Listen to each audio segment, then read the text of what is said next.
Assalamualaikum warahmatullahi wabarakatuh. Let me introduce myself. My name is Yanti Savitri. My class is Management 23X. My NPM is 234110008. Di sini saya akan menjelaskan pengumpulan data. Apa sih pengumpulan data itu? Pengumpulan data adalah tahap awal dalam proses penelitian yang bertujuan untuk mendapatkan informasi yang relevan dan dapat dipercaya untuk menganalisis kesimpulan. Proses ini sangat penting untuk memastikan bahwa penelitian atau analisis yang dilakukan memiliki dasar yang kuat dan dapat dipertanggungjawabkan. Teknik pengumpulan data. Teknik ini adalah metode atau prosedur yang digunakan untuk mengumpulkan data dalam suatu penelitian.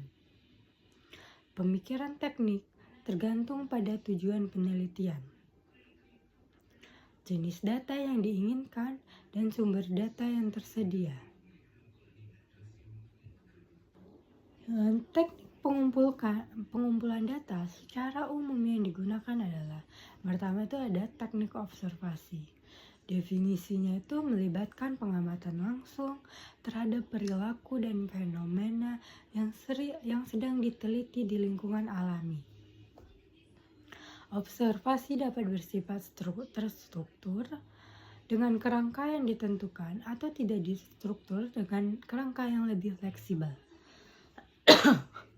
Terus contohnya misalnya mengamati perilaku konsumen di toko retail.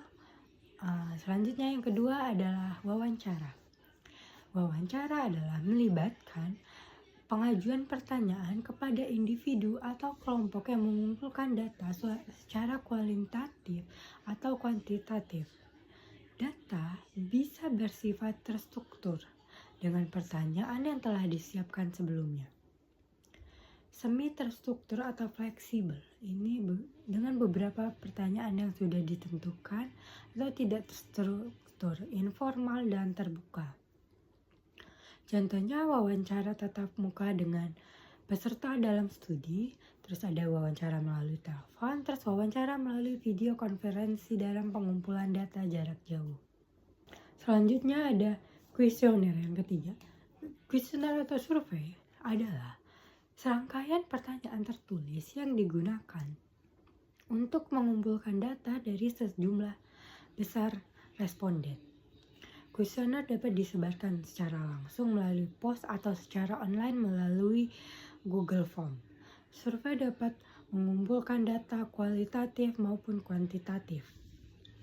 Yaitu contohnya survei online melalui platform seperti Google Form dan SurveyMonkey.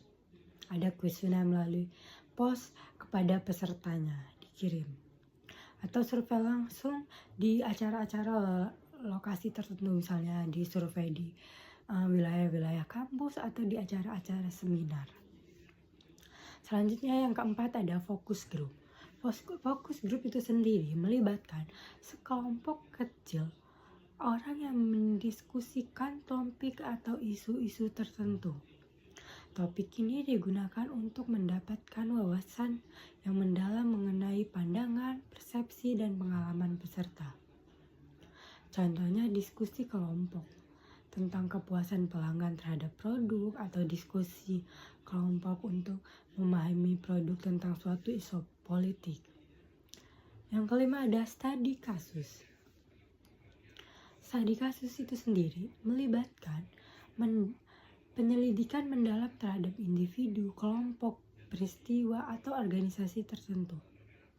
Teknik ini digunakan untuk mendapatkan wawasan yang lebih rinci dan sangat berguna dalam penelitian eksploratif atau kuantitatif. Contohnya itu menganalisis respon perusahaan terhadap krisis. Terus ada juga contoh meneliti proses rehabilitasi seorang pasien.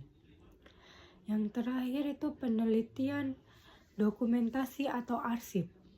Definisinya itu teknik ini melibatkan mengumpulkan data dari dokumen, catatan, atau arsip yang sudah ada.